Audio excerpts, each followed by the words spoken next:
Hello friends, हम पढ़ने वाले हैं आज टैक्स रेट, कर की दरें। टैक्स रेट क्या होता है? Tax rate. ठीक है, हम लोग पढ़ने वाले हैं टैक्स रेट। ठीक है, तो हम लोग के इनकम टैक्स में दो स्लैब रेट है। एक स्लैब रेट है ओल्ड स्लैब रेट, और दूसरी स्लैब रेट को हम लोग बोलते हैं न्यू स्लैब रेट या फिर अल्टरनेटिव स्लैब रेट। ठीक है, तो ओल्ड स्लैब रेट क्या है और न्यू स्लैब रेट क्या है? जब हमारा बजट आता है 1 फरवरी को, वित्त मंत्री द्वारा बजट सुनाया जाता है, सबको पता है। तो जब हमारा बजट आता है तो हर साल जो इनकम टैक्स में है उसमें रेट्स में कुछ चेंजेस होता है। ठीक है, तो वो न्यू स्लैब रेट 115 BAC के अंतर्गत आता है, और एक हमारा ओल्ड स्लैब रेट है। तो पहले हम लोग पढ़ेंगे ओल्ड स्लैब रेट क्या होता है और न्यू स्लैब रेट क्या होता है। ठीक है, तो ओल्ड स्लैब रेट की अगर हम लोग बात करते हैं तो ओल्ड स्लैब रेट में क्या है कि ओल्ड स्लैब रेट को 3 भागों में बांटा गया है। पहला ABC, जो भारत में निवासी है, रेजिडेंट इंडियन है, और जिसने अपनी उम्र 60 वर्ष पूरी कर ली है, तो उसको उसको क्या बोला जाता है? उसको बोला जाता है सीनियर सिटीजन। उन लोगों को सीनियर सिटीजन बोला जाता है, और उन लोगों के लिए स्लैब रेट अलग है। ठीक है, और ऐसे व्यक्ति जिन्होंने अपनी उम्र 80 वर्ष, जो 80 वर्ष के हैं या 80 वर्ष के ज़्यादा हैं, ठीक है, उनको super senior citizen income tax में बोला जाता है, और उन लोगों के लिए स्लैब रेट अलग है। फिर तीसरा है कि जो लोग रेजिडेंट हैं या नॉन रेजिडेंट हैं, 60 वर्ष से नीचे हैं, उन लोगों के लिए एक स्लैब रेट है।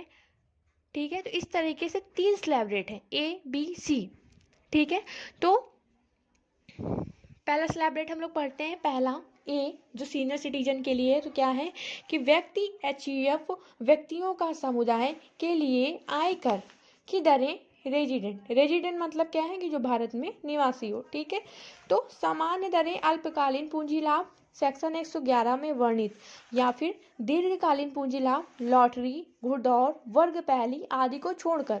मतलब जो लॉटरी होती है, घुड़दौड़ और ये वर्ग पहली होती है, ये इनमें क्या होता है कि 30% का हमारा टैक्स लगता है। ठीक है, तो पहला हम लोग पढ़ लेते हैं। ए में व्यक्ति वरिष्ठ नागरिक, वरिष्ठ का मतलब यहाँ पे सीनियर सिटीजन से, भारत में निवासी तथा जिसकी आयु गत वर्ष के दौरान किसी भी समय 60 वर्ष या अधिक है पर 80 वर्ष से कम है। 60 वर्ष है या 61 है या फिर 60 से ज़्यादा है लेकिन 80 से कम है, तो उन लोगों के लिए क्या है? वो लोग सीनियर सिटीजन में आते हैं, उन लोगों के लिए स्लैब रेट है प्रथम 3 लाख पे शून्य, मतलब 3 लाख पर उन लोगों पर कोई टैक्स नहीं लगेगा। अगले 2 लाख पे फिर 5% से टैक्स लगेगा, और अगले 5 लाख पे फिर 20% का टैक्स लगेगा, और फिर जो शेष आय होगी उस पर 30% का टैक्स लगेगा। जो व्यक्ति सीनियर सिटीजन में आते हैं ओल्ड टैक्स सिस्टम में, उन लोगों के लिए ये स्लैब रेट है। उन लोगों पे 3 लाख पर कोई टैक्स नहीं लगेगा, अगले 2 लाख पे 5% का टैक्स लगेगा, और अगले 5 लाख पे 20% का टैक्स लगेगा, और शेष आय पे 30% का टैक्स लगेगा। यहाँ एक एग्जांपल हमने लिया है कि मिस्टर ए हैं, वो 65 साल के हो चुके हैं। 65 साल के हो चुके हैं मतलब क्या है? इसका मतलब ये है कि वो इस स्लैब रेट में आ रहे हैं, तो रेजिडेंट इंडियन है, मतलब भारत के निवासी हैं। ठीक है, 5,50,000 उनकी इनकम है, तो 3 लाख की उनकी इनकम पे कोई टैक्स नहीं लगेगा, और फिर हमारा 2 लाख पे, अगले 2 लाख पे 5% का टैक्स लगा 10,000 रुपये, और फिर अगले 50,000 पे 20% का टैक्स लगा 10,000 रुपये। दोनों को हमने ऐड कर दिया, टोटल टैक्स हमारा आ गया 20,000। मतलब मिस्टर ए को अपनी इनकम पे 20,000 रुपये का टैक्स पे करना पड़ेगा। ठीक है, तो ये हमारा था सीनियर सिटीजन। ठीक है, तो सीनियर सिटीजन ये थे। इसमें एक लिखा हुआ है कि भारत में निवासी जिसकी आयु गत वर्ष किसी भी समय मतलब अगर प्रीवियस ईयर में वो किसी भी समय 60 वर्ष का हो जाता है। मान लेते हैं मिस्टर ए हैं, ठीक है, अगर यही हमारा फाइनेंशियल ईयर कब स्टार्ट होता है तो 1 अप्रैल से 31 मार्च तक हमारा फाइनेंशियल ईयर रहता है। ठीक है, हम मान लेते हैं इनका बर्थडे अक्टूबर में आता है। 1 अक्टूबर से क्या होते हैं, 1 अक्टूबर से ये 60 साल के हो जाएंगे। ठीक है, 1 अक्टूबर से, लेकिन इनकम टैक्स लॉ के अकॉर्डिंग ये 31 सितंबर 30 सितंबर 31 का नहीं होता है, सॉरी, 30 सितंबर से ही ये क्या हो जाएंगे, 30 सितंबर से ही 60 साल के हो जाएंगे। और अगर ये किसी भी समय 60 साल के हो जा रहे हैं, तो वैसे जब हमारा फाइनेंशियल ईयर स्टार्ट हुआ 1 अप्रैल, तब तो ये 59 साल के थे, तब तो ये सी वाले स्लैब रेट में आ रहे थे, मतलब 2.5 लाख पे जिसमें 0, अगले 2.5 लाख पे 5%, ठीक है। इस स्लैब रेट में तो आ नहीं रहे थे क्योंकि ये सीनियर सिटीजन थे नहीं, ठीक है। और जैसे ये सितंबर में, अगर ये सितंबर में 60 साल के हो जाते हैं, तो अब क्वेश्चन बनता है कि मिस्टर ए अपनी इनकम में कौन से रेट से टैक्स पे करेंगे, मतलब क्या सी वाले टैक्स रेट से जो 2.5 लाख पे 0, अगले 2.5 लाख पे 5% है, उस रेट से, या ये सीनियर सिटीजन में आ जाएंगे, कैसे इनकी इनकम पे टैक्स लगेगा। तो इसका मतलब किसी भी समय का यही मतलब है कि ये किसी भी समय उस फाइनेंशियल ईयर में 31 मार्च तक अगर 60 साल के हो जा रहे हैं, तो मिस्टर ए को सीनियर सिटीजन वाले स्लैब रेट के अकॉर्डिंग पे टैक्स में जितनी भी इनकी इनकम होगी वो टैक्स उसी रेट से देना पड़ेगा, ठीक है। अब हम लोग बात करते हैं कि अति वरिष्ठ नागरिक। अति वरिष्ठ नागरिक का मतलब क्या है, अति वरिष्ठ का नागरिक का मतलब है सुपर सीनियर सिटीजन, ठीक है। सुपर सीनियर सिटीजन के अंतर्गत वे लोग आते हैं जो या तो 80 साल के हैं या फिर 80 साल से ज़्यादा के हैं, ठीक है। तो वो लोग सुपर सीनियर सिटीजन में आते हैं, और इन लोगों के लिए 5 लाख पे 0%, मतलब 5 लाख पे कोई टैक्स नहीं लगेगा, अगले 5 लाख पे 20% और शेष स्टाइपेंड पे 30% का टैक्स लगेगा। जैसे आप एग्जांपल लिया, मिस्टर बी 80 साल के हैं, इनकी एनुअल इनकम 6 लाख रुपए है, मिस्टर बी 80 साल के और रेजिडेंट है, ये बात पता होना बहुत जरूरी है। अगर यहीं पे लिखा होता नॉन रेजिडेंट है तो ये वाला स्लैब रेट नहीं लगता, फिर सी स्लैब रेट लगता है, इसमें 2.5 लाख पे नील है, ठीक है। तो रेजिडेंट है तो ये वाला स्लैब रेट लगेगा। 80 साल के हो चुके हैं, मतलब सुपर सीनियर सिटीजन में आ चुके हैं, तो इन पे 5 लाख पे 6 लाख इनकम है, तो 5 लाख पे 0% और 1 लाख पे 20% का टैक्स लगेगा, जो कि 20,000 रुपये इनको टैक्स देना पड़ेगा, ठीक है। अब हम लोग देखते हैं कि ये तो सीनियर सिटीजन और सुपर सीनियर सिटीजन की बात हो गई। अब वो व्यक्ति जो सीनियर सिटीजन नहीं है और सुपर सीनियर सिटीजन भी नहीं है, तो उनके लिए क्या है, तो उनके लिए ये वाला टैक्स सी नंबर पे, अन्य व्यक्ति, इंडिविजुअल, हिंदू, अविभाजित परिवार, HUF, व्यक्तियों का समूह, BOI या व्यक्तियों का संघ, उन लोगों के लिए क्या है, प्रथम 2.5 लाख पे 0, मतलब 2.5 लाख पर 0, अगले 2.5 लाख पे 5% और अगले 5 लाख पे 20% और शेष आय पे 30% का टैक्स लगेगा, ठीक है। शेष आय पे कितना, 30% का टैक्स लगेगा। ये अन्य व्यक्ति हैं, मतलब अन्य व्यक्तियों, मतलब कि जो सीनियर सिटीजन नहीं है और सुपर सीनियर सिटीजन भी नहीं है, उन लोगों के लिए जो 60 वर्ष से नीचे के आते हैं, रेजिडेंट हो या फिर नॉन रेजिडेंट हो, ठीक है। जो नॉन रेजिडेंट है, भले ही वो 60 साल का हो या फिर 80 साल का हो या फिर 65 साल का हो, उसके लिए ये सी वाला जो स्लैब रेट है, ये उस पर लगेगा। जब क्वेश्चन दिया होगा, अगर 80 वर्ष का, उसमें ये जरूरी होगा कि वो रेजिडेंट है या नॉन रेजिडेंट है। अगर वो रेजिडेंट है तो उस पर ये वाला स्लैब रेट लगेगा, अगर वो नॉन रेजिडेंट है तो उस पर ये वाला स्लैब रेट सी नंबर वाला ये लगेगा, ठीक है। तो अब ये वाला हमने समझ लिया कि जो सुपर सीनियर सिटीजन है और भारत में निवासी है, तो उसके लिए स्लैब रेट प्रथम 5 लाख पे 0%, अगले 5 लाख पे 20% और शेष आय पे 30% लगेगा, ठीक है। अब ये सी नंबर देख लेते, इसमें क्या है, अन्य व्यक्ति, इंडिविजुअल, HUF, व्यक्तियों का समूह एवं व्यक्तियों का संघ, इन लोगों पे ये वाला टैक्स रेट आता है प्रथम 2.5 लाख पे 0, मतलब 2.5 लाख पे कुछ नहीं लगेगा, अगले 2.5 लाख पे इनका 5% लगेगा, ठीक है। अगले 2.5 लाख पे 5% और अगले 5 लाख पे 20% और शेष आय पे इनका 30% का टैक्स लगेगा। कितना लगेगा, 30% का टैक्स इन पे लगेगा, ठीक है। तो भारत क्या है, भारत में ज़्यादातर युवा लोग हैं, तो उन पे ये वाला टैक्स रेट लगता है, मतलब जो 60 वर्ष से नीचे के हैं, जितने भी पर्सन हैं 60 वर्ष के नीचे के हैं, उन पे ये वाला टैक्स रेट लगेगा, ठीक है। और बाकी 60 वर्ष के ऊपर है और रेजिडेंट पर्सन है, मतलब भारत के निवासी हैं, तो उन पे ए नंबर का ये वाला स्लैब रेट लगेगा। और अगर भारत के निवासी और उनकी एज 80 साल हो गई है, सुपर सीनियर सिटीजन के अंतर्गत आएंगे और उन पे ये वाला टैक्स रेट लगेगा। और जो लोग 60 वर्ष के नीचे के उन पे ये वाला टैक्स रेट लगेगा। और जो लोग नॉन रेजिडेंट इंडियन है, मतलब वो भारत के निवासी नहीं है, भले ही वो 60 साल के हों या 80 साल के हों या 60 वर्ष के ऊपर के हों या नीचे के हों, उन सब पे यही वाला स्लैब रेट लगेगा। ठीक है, तो आइए हम इसका भी एग्जाम्पल देख लेते हैं। जैसे ये मिस्टर सी हैं, ठीक है, मिस्टर सी हैं और इनकी आय हुई है जाके 5 लाख। ठीक है, 5 लाख इनकी आय है। अब इन पे क्या लगेगा, तो 2.5 लाख पे इनके जीरो है, तो प्रथम 2.5 लाख पे कुछ नहीं लगेगा। 2.5 लाख पे इन पे कुछ भी नहीं लगेगा, तो 2.5 लाख पर जीरो हो गया। फिर अगले 2.5 लाख पे लिखा है 5%, तो अगले 2.5 लाख पे 5%। ठीक है, अगले 2.5 लाख पे इनका कितना लगा, 5%। 5% इसका हम लोग निकाल लेंगे, 12,500 रुपये इनको टैक्स देना पड़ेगा। मिस्टर सी को अपनी कमाई गई इनकम 5 लाख पे 12,500 रुपये का टैक्स देना पड़ेगा। ठीक है, तो ये हमारी थी टैक्स रेट, ये है ओल्ड टैक्स रेट, मतलब ओल्ड टैक्स रेट मतलब पहली वाली। ठीक है, तो एक हमारी है, तो हम लोगों ने पढ़ा कि ओल्ड टैक्स रेट क्या होता है। अब देखते हैं, तो ये लिखा हुआ है कि सीबीडीटी क्लैरिफिकेशन। अच्छा, ये सीबीडीटी क्लैरिफिकेशन क्या होता है, तो central board of direct tax, ठीक है, central board of direct tax body है, वो क्लैरिफिकेशन देती है। अच्छा, क्लैरिफिकेशन का मतलब क्या है, क्लैरिफिकेशन का मतलब ये होता है कि अगर कोई इनकम टैक्स में कोई प्रोविज़न है और उसको समझाने के लिए सीबीडीटी क्लैरिफिकेशन समय समय पर देती रहती है। ठीक है, जैसे कोई प्रोविज़न है, उसको मिस्टर ए समझ रहे हैं, मिस्टर ए कह रहे हैं कि नहीं नहीं प्रोविज़न मेरे अकॉर्डिंग ला ये कहना चाह रहे हैं, मिस्टर बी कह रहे हैं नहीं नहीं ये नहीं कहना चाह रहा है, मिस्टर बी कह रहे हैं कि मेरे अकॉर्डिंग लॉ ये कहना चाह रहा है, लेकिन सीबीडीटी कह रही है ना तो भैया मिस्टर ए आप सही हैं ना तो आप सही हैं, हम तो कुछ और ही कहना चाह रहे थे। मतलब कि आपको जब लॉ में कुछ बातें ऐसी होती हैं जो समझ में नहीं आती, सीबीडीटी क्लैरिफिकेशन द्वारा उसको समझाने का प्रयास करती है। तो ये होता है सीबीडीटी क्लैरिफिकेशन। इसमें क्या लिखा हुआ है कि सीबीडीटी द्वारा यह स्पष्ट किया गया है कि अगर कोई व्यक्ति 1 अप्रैल को जन्म लिया है तो 31 मार्च को ही उसका साल हो जाएगा, उसके बर्थडे के एक दिन पहले ही।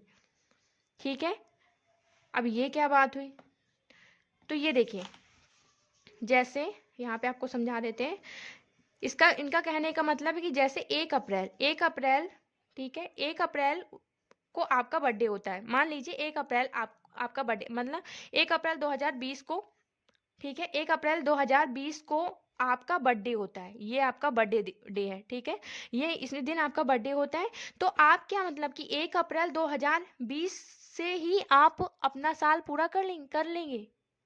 मतलब क्या कहना चाह रहे हैं हम, जैसे जैसे सोचिए, आप एक बात सोचिए कि अच्छा मान लेते हैं ये मिस्टर ए है, ठीक है, इनका जन्म 1 अप्रैल 2020 को हुआ था। ठीक है, और ये अभी 20 साल के हैं, कितने साल के हैं, 20 साल के हैं।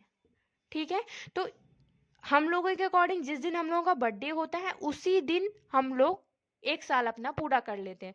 मतलब 1 अप्रैल 2020 को अगर इनका बर्थडे है तो ये 1 अप्रैल 2020 को 20 साल के हो जाएंगे हम लोगों के अनुसार। लेकिन इनकम टैक्स अधिनियम कहता है कि आप 1 अप्रैल 2020 को 20 साल के नहीं होंगे, आप 31 मार्च को ही 20 साल के हो जाएंगे। कब हो जाएंगे, 31 मार्च को हो जाएंगे। अच्छा, सीबीडीटी का ये कहने का मतलब क्या है, जैसे जैसे कोई व्यक्ति है, ठीक है, वो व्यक्ति 59 59 साल का है, ठीक है, कितने साल का है, 59 साल का है, और उसका बर्थडे कब है, उसका बर्थडे है, मान लीजिए कि उसका बर्थडे 1 अप्रैल को होता है। ठीक है, और 1 अप्रैल को होता है, तो 59 साल का है, तो कौन से टैक्स रेट में आएगा, सी नंबर पे आएगा, जिसमें 2.5 लाख पे शून्य है, अगले 2.5 लाख पे 5% है, उस वाले टैक्स रेट पे अभी आ रहा है। ठीक है, तो मान लेते हैं कि ये 1 अप्रैल को इसका बर्थडे, और 1 अप्रैल से ये 60 साल का हो जाएगा। कितने साल का हो जाएगा, ये 1 अप्रैल को 60 साल का हो जाएगा। ठीक है, अब इसके अकॉर्डिंग तो ये 1 अप्रैल को 60 साल का होगा, लेकिन इनकम टैक्स लॉ कहता है कि आप क्या होंगे, 31 मार्च को ही 60 साल के हो जाएंगे। 31 मार्च को 60 साल, अगर ये 31 मार्च को 60 साल का हो जा रहा है तो फिर ये हो जाएगा 60 वर्ष का 31 मार्च को ही। अगर ये 31 मार्च को 60 साल का हो जा रहा है तो इनकम टैक्स फाइल करने के टाइम 59 साल, अगर ये 59 में है, 59 साल का है, तो ये वाला स्लैब रेट आएगा, ये वाला सी नंबर पे 2.5 लाख पे। और अगर ये 60 साल का हो जा रहा है तो फिर ये कौन सा स्लैब रेट में आएगा, ये इस वाले स्लैब रेट में आएगा, 3 लाख पर शून्य। मान लीजिए इसकी इनकम 4 लाख थी, मान लेते हैं कि इसकी इनकम 3 लाख थी, ठीक है, इसकी इनकम 3 लाख रुपए है और ये 59 साल का है, और ठीक है, और ये साल के अंतिम दिन 31 मार्च को इनकम टैक्स लॉ के अकॉर्डिंग 60 साल का हो जाएगा। अगर ये 60 साल का हो रहा है तो ये स्लैब रेट नंबर बी पे आएगा, जहाँ पे क्या है, जहाँ पे 3 लाख पे एग्जेम्प्ट है, मतलब 3 लाख पे जीरो है, कोई टैक्स नहीं लगता, तो ये 3 लाख पे कोई टैक्स नहीं पे करेगा। लेकिन क्या, अगर सीबीडीटी एक क्लैरिफिकेशन नहीं देती तो हम लोग क्या सोचते हैं कि ये तो 1 अप्रैल को बर्थडे इसका 1 अप्रैल को होता है, तो ये 1 अप्रैल को 60 साल का होगा, तो इस अकॉर्डिंग तो ये टैक्स रेट गलत कैलकुलेट करता है ना, ये 2.5 लाख पे नील हो जाता है और 50,000 पे अपना 5% के रेट से टैक्स पे कर देता। समझ में आया हम क्या कह रहे हैं? मतलब कि सीबीडीटी क्लैरिफिकेशन देती है कि जिस दिन अगर आपका बर्थडे 1 अप्रैल को होता है, या फिर मान लेते हैं अगर आपका बर्थडे 1 जनवरी को होता है, ठीक है, तो आप 31 दिसंबर से ही उस साल को पूरा कर लेते हैं। अगर आप 20 साल के हैं और आपका बर्थडे 1 जनवरी को होता है तो 31 दिसंबर को आप 20 साल के इनकम टैक्स लॉ के अकॉर्डिंग 20 साल के आप 31 दिसंबर को ही हो जाएंगे। तो ये सीबीडीटी का क्लैरिफिकेशन है कि यही बात उन्होंने बताई है कि सीबीडीटी स्पष्ट किया, अगर कोई व्यक्ति 1 अप्रैल को जन्म लिया है तो 31 मार्च को उसका साल हो जाएगा उसके बर्थडे के एक दिन पहले, ठीक है। तो 1 अप्रैल 1964, मतलब जो व्यक्ति 1 अप्रैल 1964 को जन्म लिया है, ठीक है, 3 लाख इनकम, 3 लाख पे उसका जीरो होता है, मतलब 1 अप्रैल 1964 को जन्म लिया है तो 60 वर्ष की आयु उसकी 31 मार्च को ही पूरी हो जाएगी, 31 मार्च को ही उसकी 60 वर्ष की आयु पूरी हो जाएगी, 31/3/2024 को वो 60 साल का हो जाएगा, ठीक है। और 1 अप्रैल 1944 को जिसने जन्म लिया है वो 31 मार्च 2024 को 80 वर्ष का पूर्ण हो जाएगा।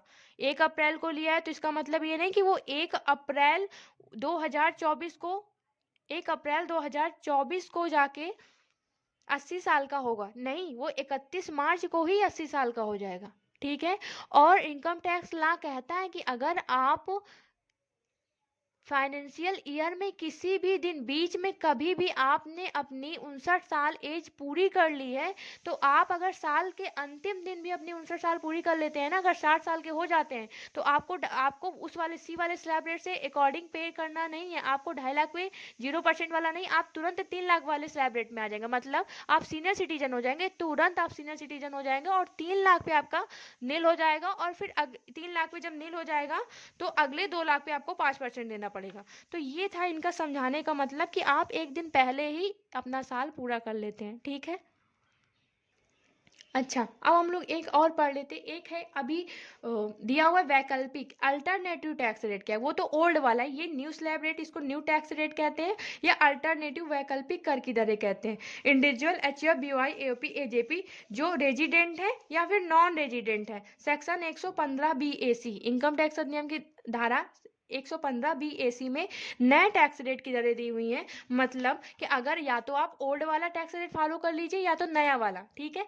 नए टैक्स रेट में क्या है कि जो टैक्स रेट है वो कम है, तो कम तो जरूर है, लेकिन इसमें क्या होता है कि इसमें आपको जो ओल्ड टैक्स रेट में कुछ आपको डिडक्शन मिलते हैं, कुछ कटौतियां छूटे मिलते हैं, वो सारी कटौतियां इस नए वाले स्लैब रेट में नहीं मिलती हैं, ठीक है। तो उससे क्या होता है कि आपकी टैक्स रेट तो कम होती है लेकिन आपके डिडक्शन नहीं मिलते, तो आपकी इनकम इतनी ज़्यादा हो जाती है कि उसमें टैक्स रेट उसमें क्या होता है कि इसमें टैक्स रेट कम होते हैं लेकिन आपकी इनकम जब कैलकुलेट होगी तो कैलकुलेट होके वो ज़्यादा हो जाएगी। और पुराने वाले स्लैब रेट में क्या है कि इसमें टैक्स रेट तो ज़्यादा है लेकिन आपको इतना डिडक्शन मिलता है कि आपकी इनकम बहुत कम हो जाती है, ठीक है। तो इसमें आपको कोई डिडक्शन नहीं मिलेगा, कोई छूट इनकम टैक्स आपको नहीं देता है। देख लेते हैं क्या है, तो इसमें क्या है 3 लाख पर नील है, मतलब 3 लाख पर आपको कोई टैक्स नहीं चुकाना, उसमें क्या था 2.5 लाख तक नील था, ठीक है। इसमें 3 लाख से 6 लाख तक 5% देना पड़ेगा, कितना 3 लाख से 6 लाख पर 5%, उसमें अगले 2.5 लाख पे 5% देना पड़ता था, ठीक है। इसमें 6 लाख से 9 लाख तक आपको 10%, 9 लाख से 12 लाख आप 15%, 12 से 15 आपको 20% और 15 लाख से अगर ज़्यादा है तब आपको 30% टैक्स देना पड़ता है। लेकिन इसमें क्या है, इसमें कुछ इंस्ट्रक्शन दिए हुए हैं कि कोई भी व्यक्ति या एचयूएफ को इस तरह के विकल्प का उपयोग करता है, वह व्यक्ति निम्नलिखित एक्ट के छूटों या कटौतियों को दावा करने के लिए पात्र नहीं होगा। मतलब क्या कहना चाह रही है? कहना चाह रहा है कि अगर आप ये वाली स्लैब रेट अपना लेते हैं, ये वाली प्रणाली आप अपनाते हैं, तो आपको कुछ छूटें हैं दी हुई हैं जो इनकम टैक्स अधिनियम है, वो आपको नहीं मिलेंगी। क्या क्या नहीं मिलेगा? तो देखिए सेक्शन धारा 10 उपधारा 5 के अनुसार अवकाश यात्रा भत्ता मिलता है हम लोगों को। क्या मिलता है? अवकाश यात्रा भत्ता। अलाउंस सैलरी में दिए हम बहुत सारे अलाउंस मिलते हैं, वो सब हम आगे धीरे धीरे पढ़ेंगे। तो पहले देख लीजिए कि जितना भी भत्ता है वो नहीं मिलेगा, अवकाश यात्रा भत्ता नहीं मिलेगा। धारा 10 उपधारा 13A के तहत मकान किराया भत्ता हम लोग को एचआरए मिलता है, वो नहीं मिलेगा। धारा 10 उपधारा 14 जो एक कुछ निश्चित भत्ते दिए हुए हैं वो मिलते हैं, वो भी आपको अगर ये वाला स्लैब रेट आप अपनाते हैं तो नहीं मिलेंगे। सेल्फ ऑक्यूपाइड प्रॉपर्टी के संबंध में धारा 24 उपधारा बी के तहत 2 लाख तक के ब्याज की कटौती मिलती है, वो भी आपको नहीं मिलेगी। नाबालिग बच्चे की आय के लिए भत्ता स्वीकार, वो भी नहीं मिलेगा। जितनी भी कटौतियां दी हुई हैं वो कुछ भी आपको नए स्लैब रेट को अपनाने में नहीं मिलेगा, जबकि पुराने स्लैब रेट में आपको ये सारी रिडक्शन मिलती हैं।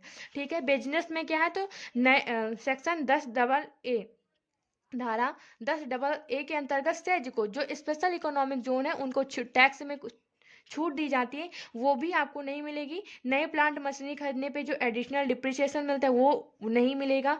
सेक्शन 33AB के अंतर्गत चाय कॉफी रबड़ विकास लाभ, वो भी नहीं मिलेगा। सेक्शन 35CC के तहत कृषि विस्तार परियोजना, वो भी नहीं मिलेगा। 35AD 35 फर्स्ट, ये सारी जितनी भी डिडक्शन मिलती हैं ओल्ड टैक्स रेट सिस्टम में, वो आपको न्यू टैक्स रेट सिस्टम में नहीं मिलेगा। ठीक है। और एक बात, न्यू स्लैब में लेस वहाँ अनअब्जॉर्ब डिप्रिसिएशन को कैरी फॉरवर्ड किया जा सकता है। जैसे हमको कोई लॉस हो गया या फिर कोई डिप्रिसिएशन है जो इस साल हम उसमें नहीं लेस कर पाए, तो अगले साल इनकम जो ओल्ड सिस्टम है उसमें होता है कि आप अगले साल उसको क्या कीजिए कि माइनस कर लीजिए, आप उसको क्या कीजिए रिटर्न ऑफ कर लीजिए। लेकिन न्यू टैक्स सिस्टम जो हमारा है, अगर आप न्यू टैक्स सिस्टम को एक बार अपना लेते हैं तो फिर आपको ये सारी कोई भी जितनी भी डिडक्शन मिलती हैं ओल्ड में वो सारा कुछ भी नहीं मिलेगा।